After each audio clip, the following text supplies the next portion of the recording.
Venezuela's hyperinflationary crisis continues to worsen as food becomes even more expensive and consumes more of everyone's income. When factoring in for the black market pricing, it is literally unaffordable. The government's response? Eliminate the opposition. You came here for the truth, so let me unveil that for you. Today we're going to talk about Venezuela and several other issues. I have been covering Venezuela quite a bit recently. It's obviously important, but I don't want to spend too much time on it. There are many other factors we need to look at, but let's just go through these quickly and show you why this is important. Venezuela's money, the bolivar, is sinking faster and faster under an intensifying political and economic crisis left citizens destitute and increasingly desperate. Recently, I had covered the topic of how they wanted to institute this new constituent assembly. Maduro said, "We will have a constituent assembly that is higher than all the other branches of government, and they can in fact get rid of the other pieces of the government, should they decide to. They can rewrite the constitution, and in fact that is their first priority." But who is going to be part of this constituent assembly? Well, that's what the vote was about. People didn't get to vote whether they wanted it or not. They were simply forced into deciding who would be on it, and you'll be very amazed at who is part of that.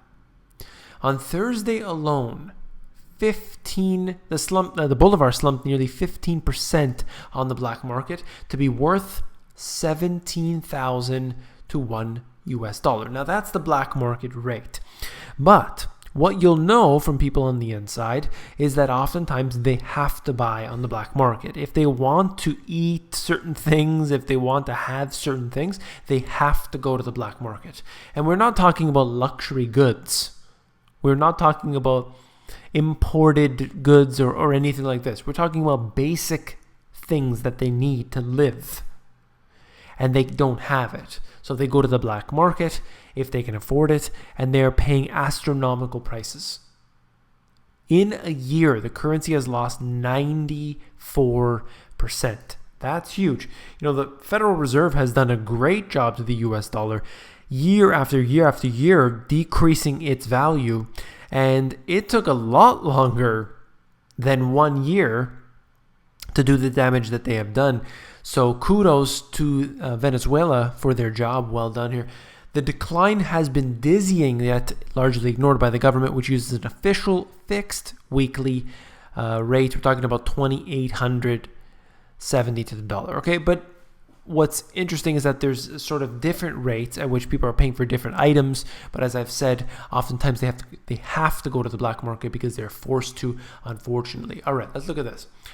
A new Venezuelan assembly packed with allies of President Nicolas Maduro had its first session on Friday, deepening a rift with the opposition amid criticism of the US, the EU, and it goes on. All right. Part of the 500 plus members, who are they? Maduro's wife and son. Okay? The wife and son are part of the assembly that's supposedly sitting there that's going to help out the situation.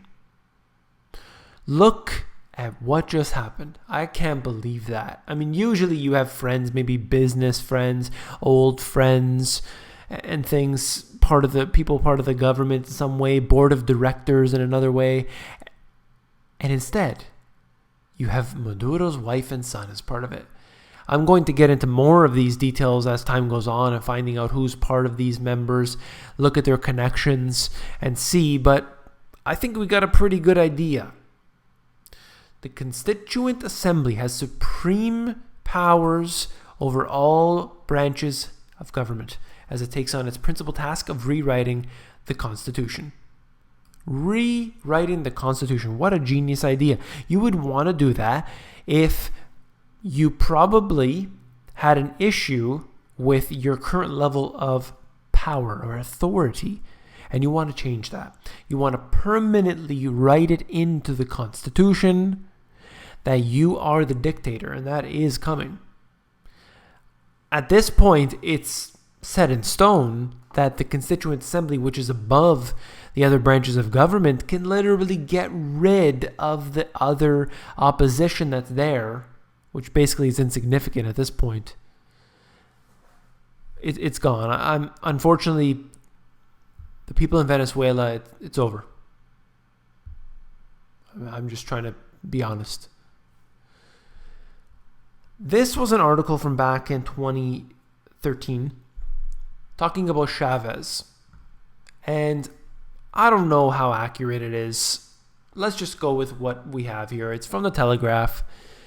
The late president, I believe this is just following his death here. The late President Chavez family owns 17 country estates totaling more than 100,000 acres, in addition to liquid assets of $550 million stored in different bank accounts internationally. And the reason I'm showing you this was this.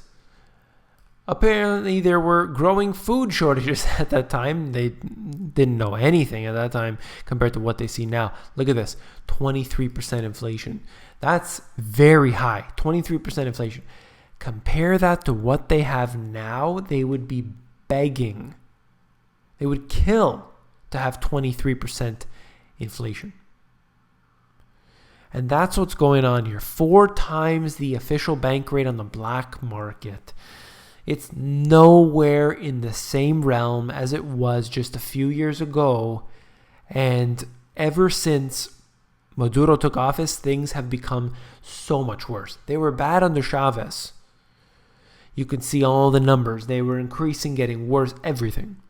But it looked like heaven compared to what's experienced right now. There's more in this article just to give you sort of a perspective from a few years back.